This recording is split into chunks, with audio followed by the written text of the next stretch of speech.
Olá, meu pai querido, está me ouvindo aí? Estamos aqui aguardando o pessoal entrar e o meu pai já foi o primeiro aí.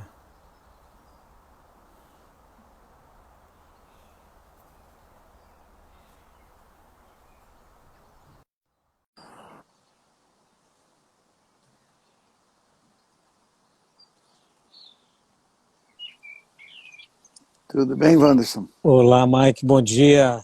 Tudo Bom bem dia. contigo? Graças a Deus. E você?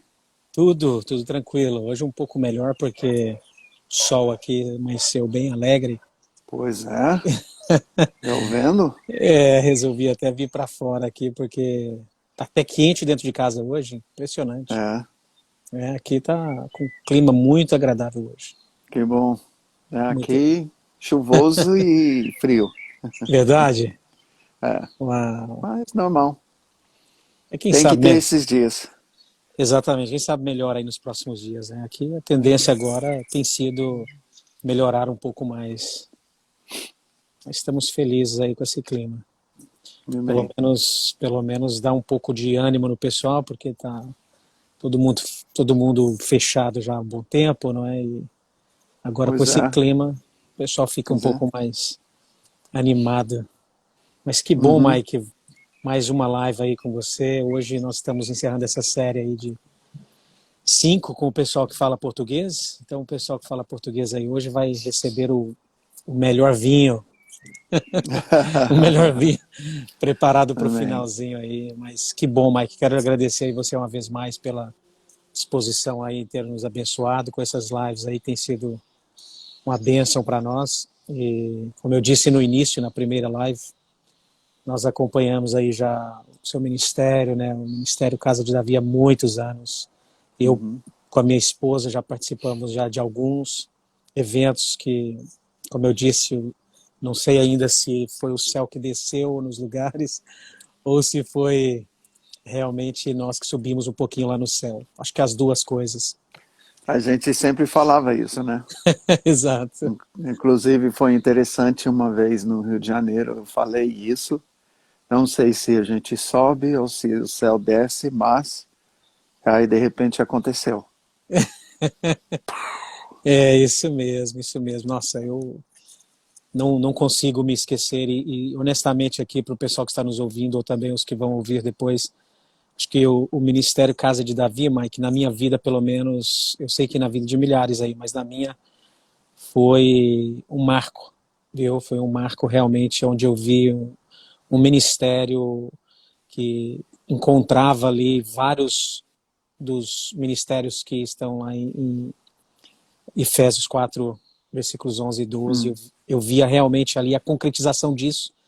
E, amém. inclusive, hoje eu gostaria de fazer essa live com você, iniciando. Primeiramente, eu gostaria que você, se você pudesse falar um pouco sobre como foi, né? Porque você está no Brasil há 37 anos, você disse, Uhum. e com certeza você sabe como missionário, você chega num lugar, num país novo, quando você chegou lá no Brasil, há muitos desafios. O primeiro é aprender o idioma, depois a cultura, e entender a cultura é um processo muito delicado, né, que exige muita integração. Você e sua família se integraram muito bem, você fala perfeitamente o português, algo que eu vejo que não é muito comum. Eu vejo muitos outros missionários que eu conheço que estão em outro país há tantos anos e ainda não conseguem, né, ter esse domínio de um idioma como você tem. Você se expressa de uma forma realmente como se fosse um brasileiro, não tenho dúvidas que todo mundo pensa assim também. Você se integrou de uma forma incrível, se tornou brasileiro,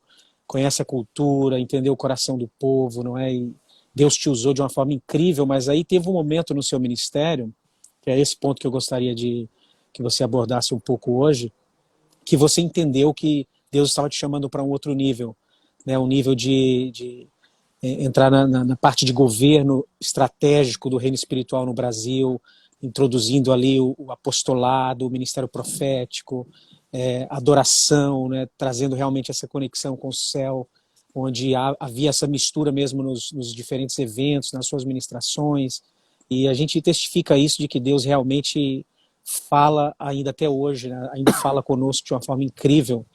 E eu queria então que você pudesse, de repente, explicar um pouco como foi ouvir de Deus isso, né? O ministério, o surgimento de Casa de Davi, como aconteceu isso, né? Para você entender isso, porque foi um fato que já é tão incrível que não era um tipo de ministério comum no Brasil, e em muitos lugares também ainda não é, onde se estabelece um ambiente que envolve adoração, o profético, e que isso tem a ver com a mentalidade de reino, porque não é uma coisa para uma denominação, não é?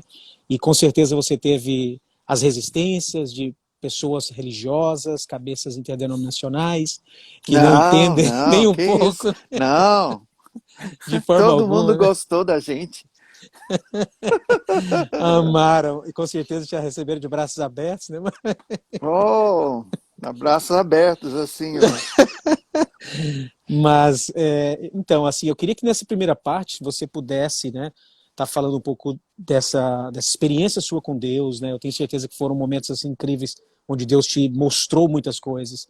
E aí, depois na segunda parte aqui, de repente, a gente falaria um pouco desse texto que eu mencionei de Efésios, porque a gente sabe, Mike, que não é o fato do Espírito Santo vir com grande avivamento que vai revolucionar a história da igreja. Esse aí é um primeiro passo. Eu acho que o avivamento, não sei se você concorda comigo, Mike, mas eu tenho entendido assim, que o avivamento, na verdade, não é o que o Espírito Santo faz, é a resposta que nós damos ao que ele fez. E eu acho que a resposta que nós damos é que faz toda a diferença. E isso está lá no livro de Efésios, que fala dos 5 ministérios, que aperfeiçoou os santos para que o ministério, então, flua, né, e a manifestação dos filhos de Deus aconteça. Então, nessa primeira parte, se você pudesse falar para nós aí um pouco sobre a sua experiência com essa palavra que Deus te deu, casa de Davi, casa de adoração, intercessão, e depois nós entramos nessa segunda parte aí, se você concordar. Pequeno novamente o tema. Você tem o dom, né, Wanderson? Você tem o dom de... Meu Deus. Complicar um pouco aí para Tá, você. não, não, mas tudo bem. Vamos ver, uns 9 meses para fazer um curso chamado Caminho do Rio, porque é tudo isso que eu acabo apresentando, tá? Uhum. Opa, Primeiro, agradeço. Oh, minha câmera virou gostei, novamente aqui. gostei da sua casa. Esse é o fundo da casa aqui, É, né? sim. É, é o seguinte, primeiro, a minha conversão foi aos 16 anos, 1972, e foi uma coisa bem, vamos dizer, bem séria, tá? Eu não, ninguém apressou para eu me converter. O pastor dos jovens lá só falava de Jesus e ele sabia que a obra tinha que ser do Espírito Santo. E eu tinha ouvido durante uns 3 meses a mensagem sobre Jesus, ele expunha das Escrituras, tudo isso. Ele nunca falou de igreja, ministério, nunca falou frases de efeito, ele nunca falou algo para animar ninguém, ele simplesmente falava da pessoa de Jesus, o que Jesus fez, falou, foi impressionante. E eu acabei nisso, eu vou dizer, me apaixonando pela pessoa de Jesus, tá? E quando eu percebi a questão, quando a ficha caiu, quando eu caí em mim, né? E o Espírito Santo trouxe revelação ao meu coração que pelo meu pecado eu tinha perdido tudo, todo o meu futuro eu podia até fazer, mas não ia significar nada, porque era tudo em pecado, iria terminar com tudo e simplesmente, infelizmente, por causa do meu pecado, ir para o inferno, tá? Então a minha vida não teria valor no sentido de algo duradouro, né? Algo que ficasse para minha família, que prestasse assim. Eu falei, Deus, me salva. Uhum. E me converti, nasci de novo. Lembro que foi a primeira vez que eu pedi perdão direto de Deus, né? Porque como católico eu fui ensinado a confessar para o padre. Então, de Uhum. alguma forma, eu estava pensando, eu tinha desviado a minha atenção e eu estava confessando para o padre e não para Deus. Aí eu tinha que fazer uma lista de, que a gente chama hoje de rezas, né? Para o católico, essa palavra reza é coisa boa, para o evangélico não é coisa tão boa. Mas cria-se com isso que você é absolvido. Só que eu fazia isso numa rotina, tá? E Deus quebrou isso naquele dia, quando eu pedi perdão dele. E eu sabia, eu tinha algo, meus 16 anos, eu tinha certeza que a minha vida nunca mais seria a mesma. Que naquele dia eu tinha a palavra de Romanos 12, né? Eu dei a minha vida a Jesus como sacrifício vivo. Na mesma hora que eu entendi Salvador, tá? E salvar é do pecado, então eu sabia que eu não queria pecar mais. Ou Uhum. seja, eu estou falando isso para as pessoas que estão nos ouvindo entender o evangelho que eu abracei, porque não é o que se fala hoje no púlpito. Uhum. E Justamente. essa mensagem precisa voltar. E isso faz parte do momento dessa transição que você fala. Uhum. E me entreguei a Ele como Senhor. Então, é Salvador e Senhor. Ou seja, eu pertenço a Ele. Ele me comprou. Essa linguagem que tem na palavra, Ele me redimiu. Ou seja, a minha vida que não prestava agora presta por causa dele. Amém. Tá? Isso aí. Ele me redimiu. Ele não me reformou, Ele me transformou. Eu Nova era vida. pecador, agora eu sou nova criatura, eu não sou mais pecador. Hoje até tivemos um embate numa live que eu fiz o outro dia, porque as pessoas começam, não, mas você quer dizer que não pratica pecado? Eu falei, não, eu não sou mais pecador. Pecador descreve alguém que vive na prática do pecado. Pescador é É o quem que vive a pesca. prática da pesca. Pecador é quem vive. Aí eu não sou mais pecador. Eu sou nova criatura. É essa questão. Pecador é morto. Eu nasci de novo, então eu não sou mais pecador. Isso mesmo. Beleza. E com isso, minha vida mudou. Só que ao longo do tempo que Deus me leva e me apresenta a questão de missões, com 20 anos, e eu, vamos dizer, eu bati na porta para ver se Deus queria que eu passasse um tempo no campo missionário. Em 1976, talvez Coreia ou Brasil, tá? Porque tinha trabalhos nessa certa missão, agência missionária, tinha trabalhos com jovens no ambiente de acampamento, preenchi a ficha, né, a matrícula, Coreia, saindo do meu quarto, tá, Uhum. no dormitório lá, indo para a sede da agência, tá, eu simplesmente bateu dentro de mim, não, Brasil. Aí eu, na maior simplicidade, risquei, tá? Não foi uma voz, não foi nada disso, mas na Uhum. simplicidade, Brasil. Deus abriu a porta, passei 2 meses, em 1976, no Brasil. Foi tremendo. Deus tem me dado uma graça em relação à língua, mas também me dedico, né? Uhum. Uhum. Até hoje, ah, eu aprendo. Cachorro velho pode aprender sim. Com certeza. Com Sou prova certeza. disso. Mas no final desse tempo, em 76, eu falei, Deus, se é a tua vontade que eu vá para qualquer lugar do mundo, eis-me aqui. Quer me enviar para qualquer lugar do mundo? Eu vou. mas se o Senhor me der a graça de voltar para o Brasil, eu vou amar. Porque o meu tempo em 76 foi tremendo, entendeu? Uhum. Eu amei. E aí, 7 anos depois, ao dia, eu voltei com a minha esposa. Ah, 1983, dia 10 de agosto, voltei. E eu passei 10 anos servindo uma missão, agência missionária no Brasil, que trabalha com uma denominação. E tudo, primeiro num ambiente de acampamento, depois igreja local, depois eu fui para o seminário e estava servindo como pastor, como professor no seminário, eventualmente também líder da missão e líder, diretor do seminário. Tá? É um seminário no sul, bem conceituado, conhecido em Londrina e por muitos. E a questão ali é formar pastores.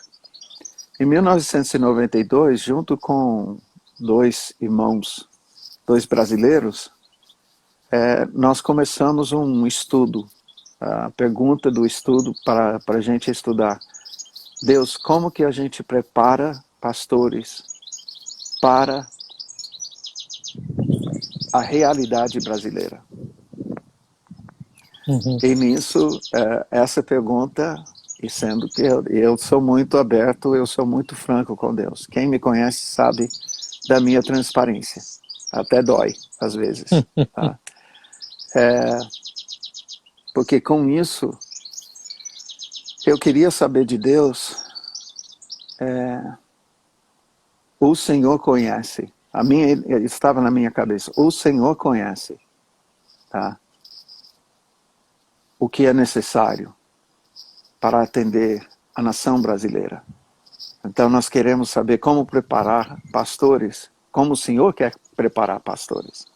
E a gente começou a fazer estudos e vimos, foi nisso que me colocou em contato direto com a realidade de espiritismo.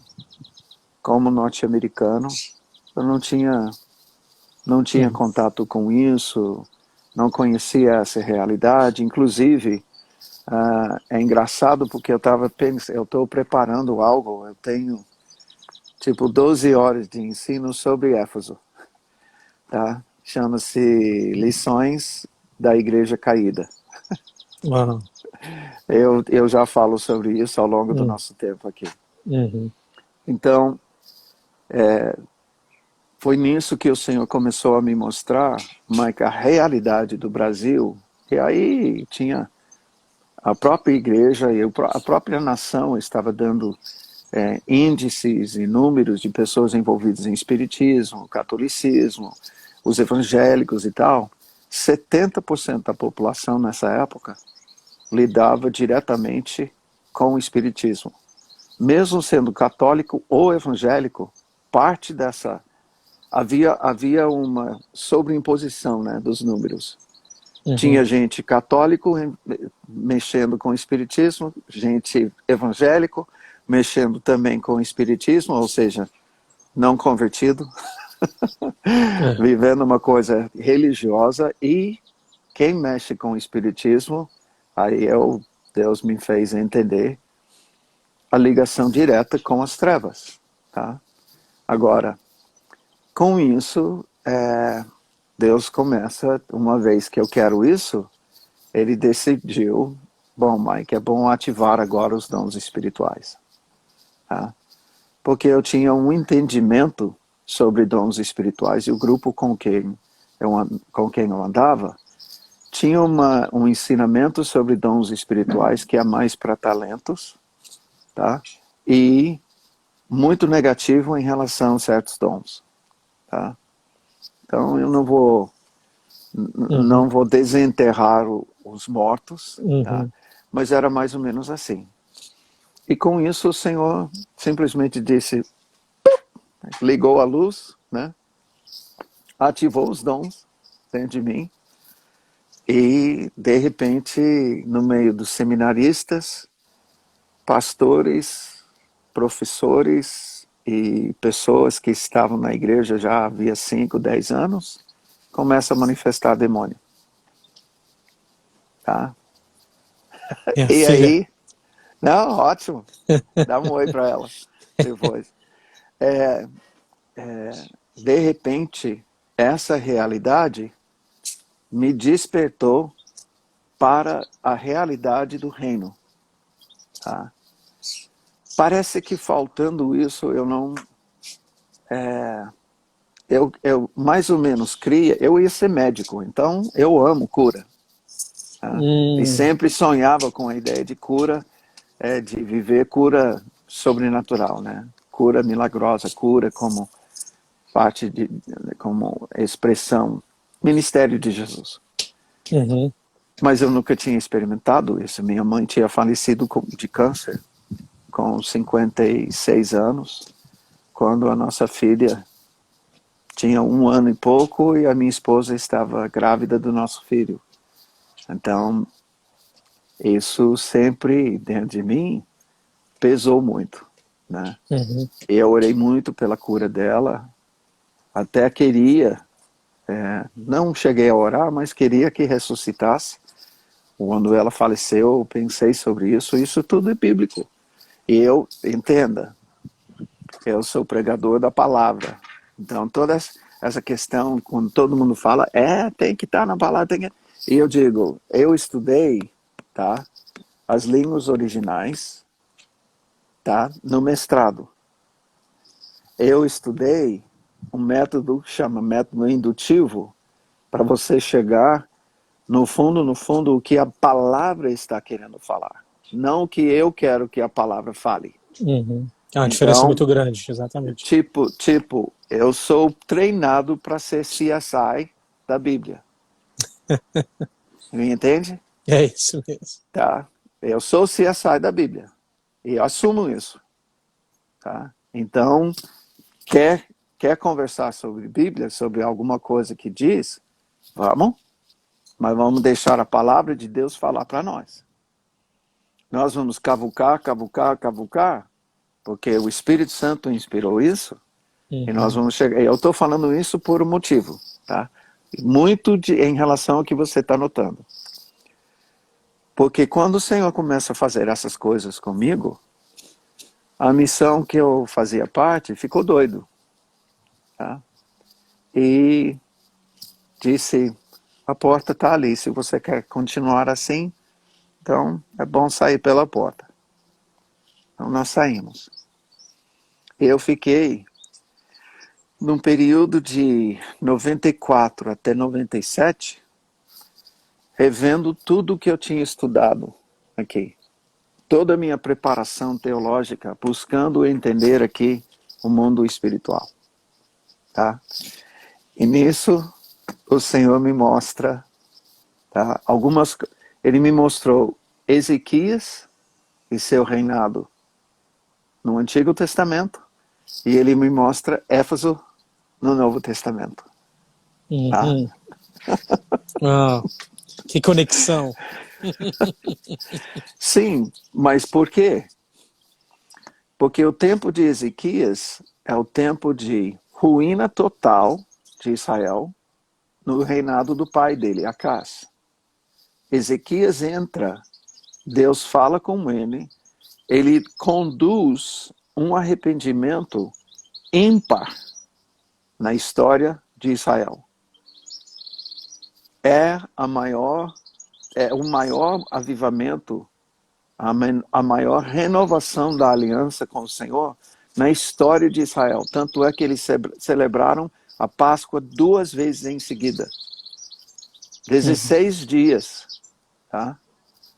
Isso foi coisa inédita em Israel. E eu acho, e a questão é essa. Eu não tinha medido isso. Foi durante esse tempo que Deus me mostra, por exemplo,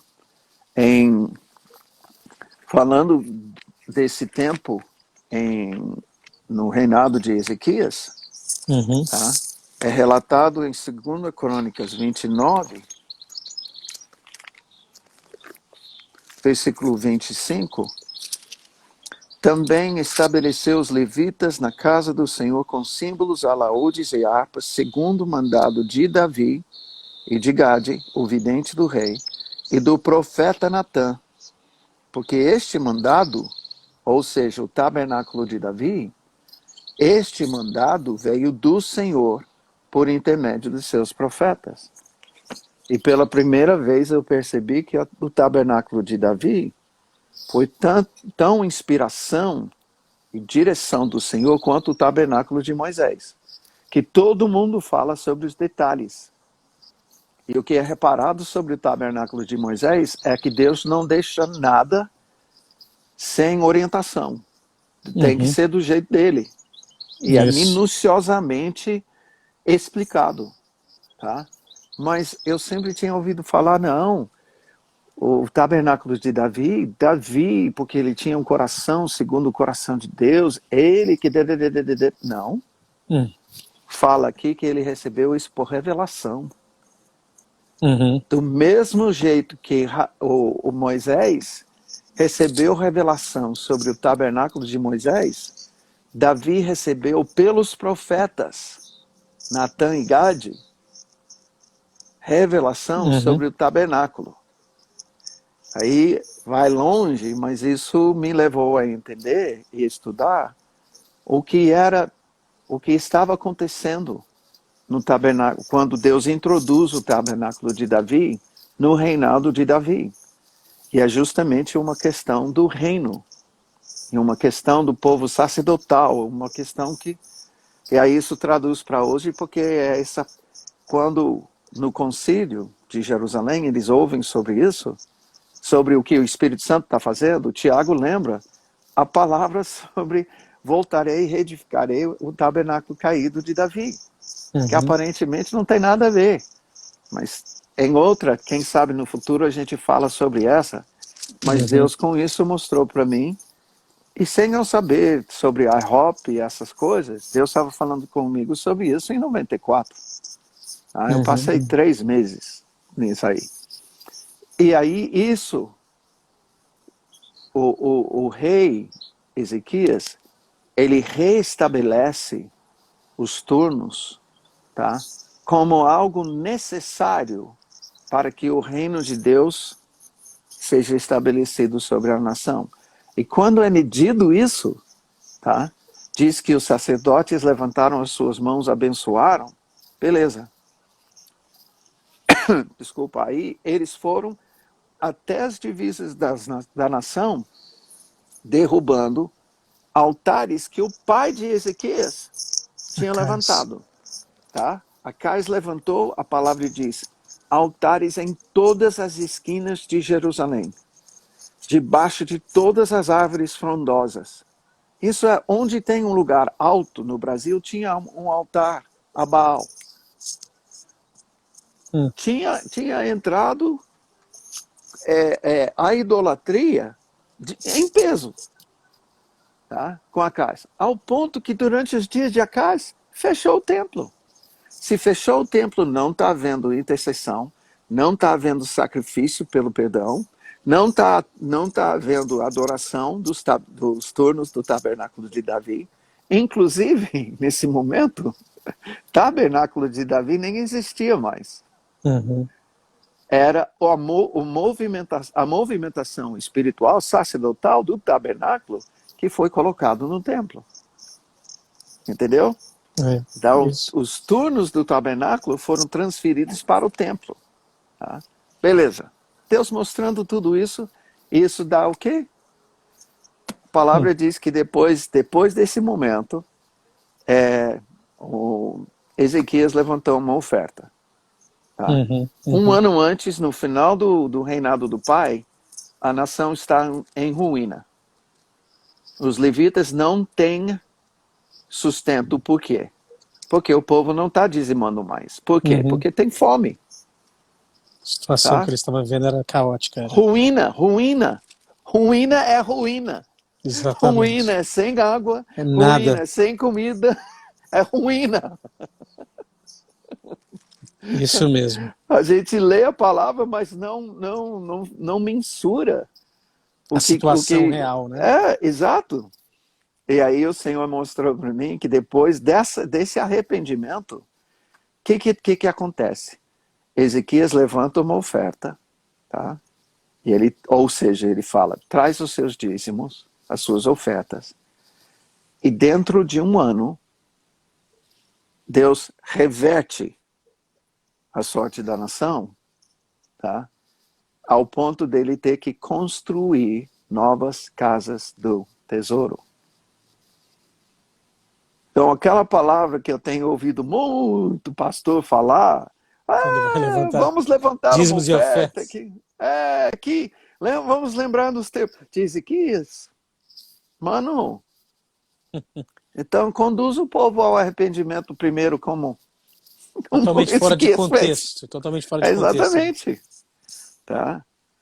E nisso, o Senhor me mostrou níveis de arrependimento nacionais. Ele começou a gerar em mim. Se isso podia acontecer no Antigo Testamento, então, sem o Espírito Santo habitando, então agora em nós. Aí me leva para Éfeso. Atos 19. Aí eu vou percorrer alguns pontos altos. Uhum. Primeira viagem, primeiro, Atos 13, profetas e mestres, Olha só. juntos, já é milagre, para os nossos dias. Profetas e mestres, juntos, orando, Que é maior, segundo o nível mais elevado ainda, né? e jejuando. Uau. Uma coisa dessa hoje, com certeza, o Espírito Santo vem. Realmente. Não há sombra de dúvidas. E nisso o Espírito Santo disse, separa para mim Paulo e Barnabé. Eles são enviados. Tá? Primeira viagem vai, tudo bem, volta, tem algumas coisas a tratar. É nesse momento que Tiago lembra o tabernáculo caído de Davi, aquela profecia. E eu, uau, tá bom. Mas Paulo volta, só que essa vez ele não vai com Barnabé. Não, eu não vou levar aquele menino João Marcos, não. Não, meninão, moleque. Tá? Aí é óbvio, as escrituras mostram que ele tinha mais ou menos essa atitude. O Exatamente. menino falhou e falhou muito, então não quero nem saber. Aí ele sai com Silas. Beleza. Segunda viagem, ele vai, entre os lugares que ele vai para Atenas. Tá? Agora, entenda uma coisa. Eu estou vendo a vida agora de Paulo em paralelo com a minha vida missionária. Tá? Paulo foi enviado, só que ele foi enviado. Aí que Deus descortinou algo para mim. Tá? Mike, o mundo que Paulo foi não foi um mundo mitológico. Foi um mundo espírita. Uhum. Eu tinha estudado, quando eu estudei latim, eu tinha estudado a mitologia romana em latim. Uhum. Tá? Não percebendo que eu estava estudando o espiritismo romano em latim. Porque, por causa do iluminismo, eu fui ensinado na faculdade teológica e também no seminário, nível de mestrado, que é mitologia romana, ou seja, são fábulas, ou seja, são invenções humanas Uhum. para explicar o mundo espiritual que não conhecem. Errado! Tem nada a ver. Espiritismo brasileiro é mitologia brasileira? É o brasileiro que inventou os orixás? É o nigeriano que inventou os orixás? Ou são espíritos imundos que inventaram sua fábula, apresentaram as mentiras como verdade, convenceram o ser humano para servir e adorar. Isso faz parte da edificação das trevas. Aí Deus, tudo, com esse entendimento, tá? Tudo descortinou para mim. Aí eu entendi níveis, o que eu chamo, que são chamados níveis solo, de domínio demoníaco, tá? Isso é libertação para pessoas, em nível estratégico, ou seja, o império das trevas sobre nações, principados, potestades, dominadores do mal. Tá? E uma coisa, aqui, tá? Você atinge, vamos dizer, os ralezinhos das trevas.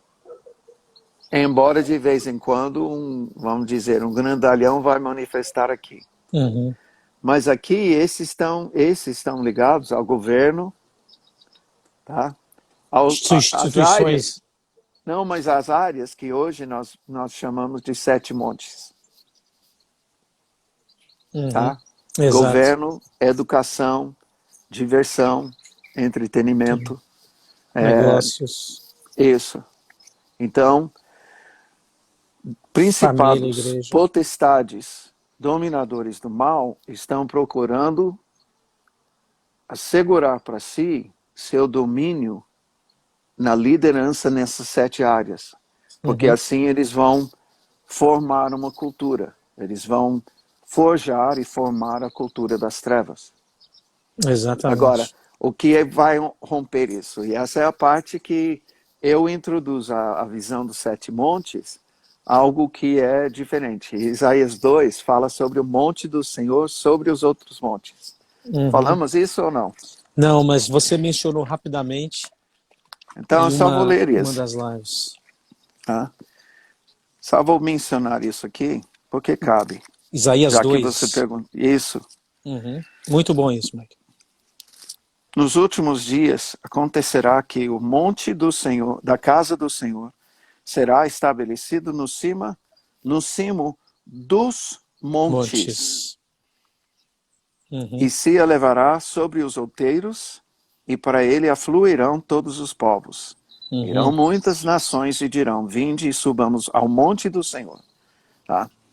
Agora, então eu queria que você visualizasse algo. Tem um monte que é o monte do Senhor. Que é onde nós ocupamos como sacerdotes do Senhor, todos nós. Para ter domínio sobre 7 montes, eu estou aqui numa região montanhosa. Tá? Imagina um pico acima de todos e 7 picos em volta. Tá?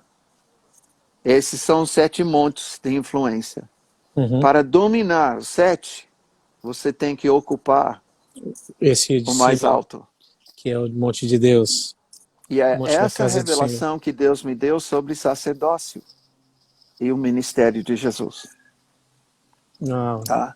Se nós queremos dominar principados e potestades, nós temos que assumir como casa do Senhor, nós temos que assumir o nosso sacerdócio. Isso liga à questão de Ezequias. Para vencer o império das trevas que tinha invadido a nação, gerado a ruína, Israel tinha que voltar a ocupar o seu sacerdócio, se arrepender e voltar ao seu sacerdócio. Não bastava se arrepender. Tem que voltar à atividade sacerdotal, ao exercício sacerdotal, o chamado de Deus. E nisso, Deus me leva, por exemplo, agora, Mike, eu quero que você entenda isso no novo. Tá? Paulo vai para Atenas. O que é Atenas? A capital espiritual das trevas. Né? Era a cultura predominante, né? Sim. É o que fundamenta o romano. Tá? Porque a cultura romana era diferente da grega. A grega conquistava os povos, tá? E impunha a sua cultura. A cultura romana não. A cultura romana assimilava a cultura de todo mundo. Uhum. Tá? Ou seja, vamos pegar as peças e encaixar. É por isso que os deuses de Roma correspondem com os deuses da Grécia. Gregos. Tá? Eles assimilaram para si todos esses. Tá? Beleza. E eu só estou falando, obviamente, esses são demônios. Claro. Deus me mostra Paulo em Atenas, e eu sou missionário que descobri a realidade do mundo das trevas, que me levou à realidade se as trevas é real, então o Espírito Santo é mais. E a ministração dos anjos, mais ainda. Tá? Porque a parte das trevas, Deus não quer. Agora, a ministração do Espírito Santo, Jesus deu a sua vida para termos, para devolver a nós. Foi o propósito dele. Ele não veio para a cruz. A cruz estava no caminho. Isso. Ele veio para voltar ao Pai e dizer, Pai, agora eu fiz tudo, envia o Espírito de volta. Uhum. A cruz não era o Dá destino dele. Não, Jamais exatamente. foi. Tá? Mas a gente prega como se fosse. Quando a Uhum. gente só prega o perdão... Tudo para ali. Exatamente. Quando a gente prega a mensagem de salvação, nós não pregamos o Evangelho do Reino. É. Salvação é um ponto Do evangelho da pregação completo. do Evangelho do Reino. Por quê? O Evangelho do Reino vai falar sobre filhos e sacerdotes. Uhum. Né? Discípulos de Jesus que querem ser como seu mestre, que querem continuar o ministério que Jesus... A grande comissão. Por que não é a grande missão? Porque a gente está continuando a missão que Jesus começou. Uhum.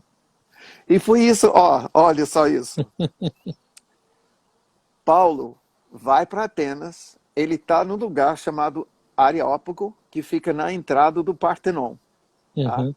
O Partenon, em Atenas, eu já estive lá. Na entrada, o lugar, é engraçado, é até profético. O lugar do Areópago é pedra de sabão. Tá? Uau! Literalmente. E tem manchas quando você vai, tem manchas de sangue de turistas que pisam ali. E quando tem chovido, Escorrega. escorrega e se corta. E sangra ali. Olha só. Interessante. Todo mundo ali, Paulo vai para esse lugar, tudo num lugar escorregadio. Tá? Beleza. Filósofos, estoicos, pessoal falando sobre as filosofias e tudo isso. Quando Paulo fala sobre o homem que ressuscitou, aí todo mundo escandalizou. Ah, não. Quando ele falava do Deus desconhecido, tudo bem, é mais um. Mas falou do homem ressurreto, aí não. Ele foi expulso. Aí que tá. Como missionário, Paulo estava satisfeito? E Deus falava comigo, não. Ele não saiu de Atenas satisfeito. Aí, passa em algumas cidades, fica poucas semanas, mas ele cai em Corinto. Tá. Atenas é o reduto espírita do mundo grego. Tá? Só isso. Que é o lugar que corresponde com Monte Olimpo. Tá? Uhum. Que é do... Beleza. Uhum. E em Atenas, ali onde ele estava cheio de templos. Eu estou falando 200 templos de 200 deuses, todo mundo levando oferendas e pedindo coisas e tal. Pergunto, Paulo curou um enfermo? Pergunto, tinha enfermos nesse lugar? Claro que tinha. 2. ele expulsou um demônio? Não. Tinha demônios nesse lugar? Opa, que mais tinha? Ao ponto que ele diz que o seu espírito se revolvia dentro dele porque ele sentia a presença das trevas. Mas Paulo não fez nada a respeito. Paulo era como Mike no Brasil. Ou melhor, Mike era como Paulo em Atenas. Atenas.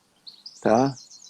O Mike, no meio de espiritismo, não entendendo nada, sentindo e seu espírito incomodado dentro dele, vendo a manifestação das trevas como eu pronto para pregar, igual Paulo, preparado para pregar, até achando coisa boa, mas o problema é que ali há um domínio.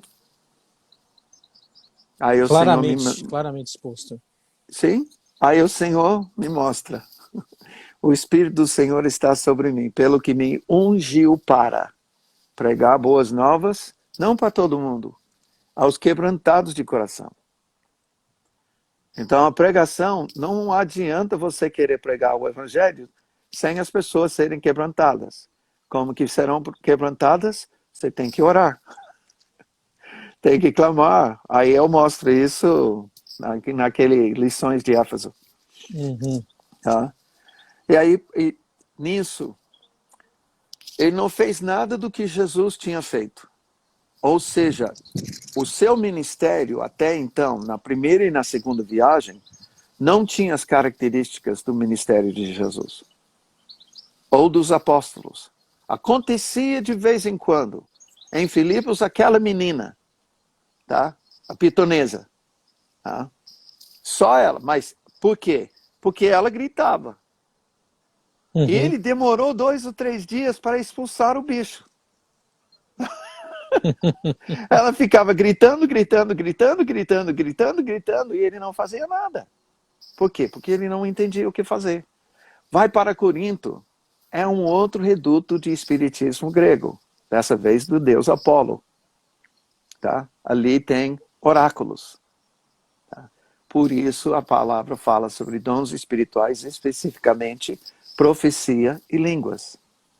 Porque o deus Apolo era deus de oráculos, ou seja, tinha manifestação de línguas das trevas e tinha oráculos, profecias das trevas. As pessoas procuravam. Ele ensina sobre os dons espirituais para trazer correção. Eles estavam ministrando segundo os dons falsos do espiritismo grego no meio da igreja. E Paulo diz, eu não quero que sejais ignorantes. Outrora você era guiado pelos ídolos mudos. Ele está mostrando, escuta, vocês estão ouvindo os espíritos errados. Ele explica sobre dons espirituais que são verdadeiros, que é o nosso erro como igreja, de associar ou de dizer, não, dons espirituais são das trevas. E não entender que os dons espirituais do Espírito Santo são os verdadeiros e a outra coisa é a imitação. E Deus começou a me mostrar. Eu sei que parece muito simples, mas essa simplicidade me iluminou de um jeito, tá? Eu estou falando tudo isso porque essa é a base, tá, da manifestação da casa, do ministério Casa de Davi. Todo mundo que vinha, eu comecei a compartilhar isso. Veja bem, ele passa em... Meu Deus, como o tempo corre. Vai rápido. Paulo passa em Corinto. A sua experiência não foi nada boa. Ele sai de lá, em Atos 18, mostra que ele fez um voto. Um voto não foi para ter uma carruagem de ouro, nem uma casa na praia, nem para prosperidade. Ele estava dizendo, Deus, o Senhor disse que vai manifestar o seu reino no meio dos gentios através de mim. Eu tenho ponto de referência. Eu ouvi que Jesus fazia. Não está acontecendo.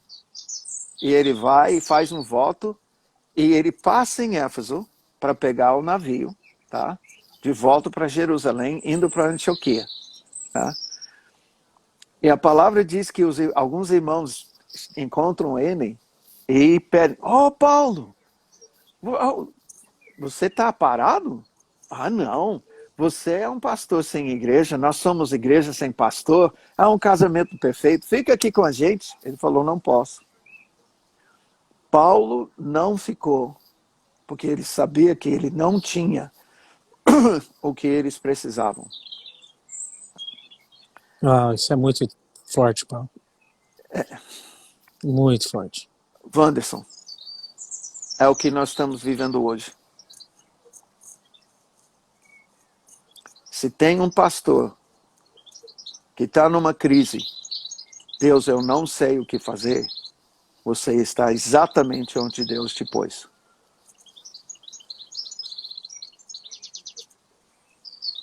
Uhum.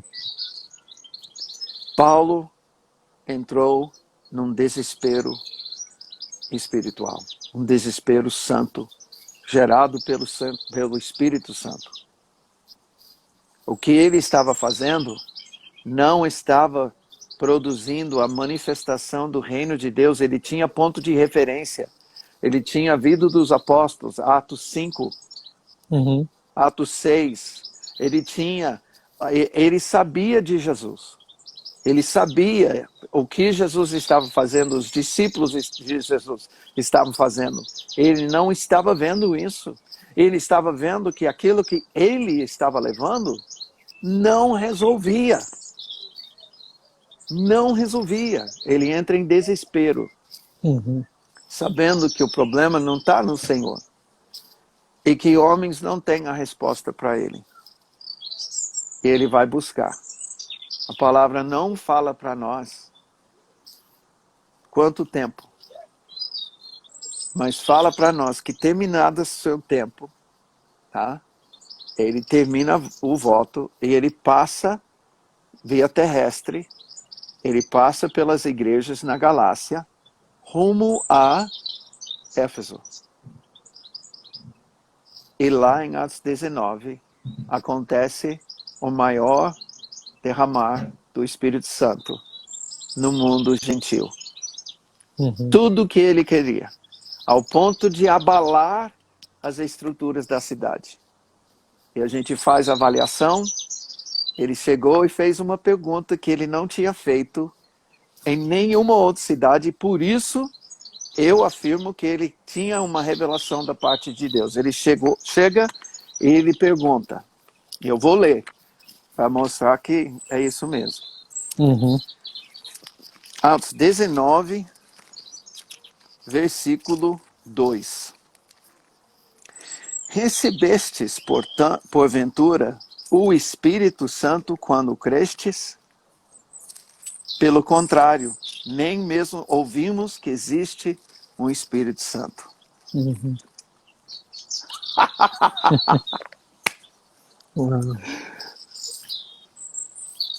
Aí eu tenho uma série de coisas, tá, para falar, porque a igreja em Éfeso nasce como igreja primitiva, debaixo do governo do Espírito Santo.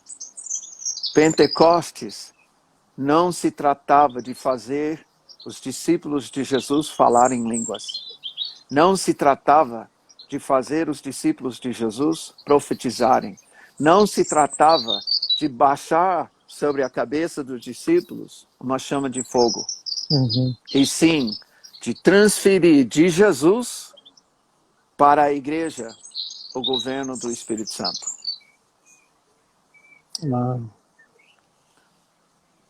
Muito. Isso fundamentou o ministério Casa de Davi. Quando eu percebi isso, e Deus acaba, alguns anos depois, falando sobre Casa de Davi, falando sobre esse ministério, eu tenho, então, como padrão do cristão, o ministério de Jesus. O que é isso? Encurtando, O discípulo de Jesus é polivalente. É adorador, é intercessor, tá? É simples aí pegar o tabernáculo caído de Davi como exemplo, tá? É adorador, intercessor. Jesus ensinou a interceder. Eu não vou ficar defendendo isso aqui, vai no meu Instagram TV. Sim, sim. Pai nosso que estás nos céus, não tem oração melhor. Ponto final. Uhum. Apenas precisamos aprofundar para ter fé, entendimento, por que ele ensinou a orar assim.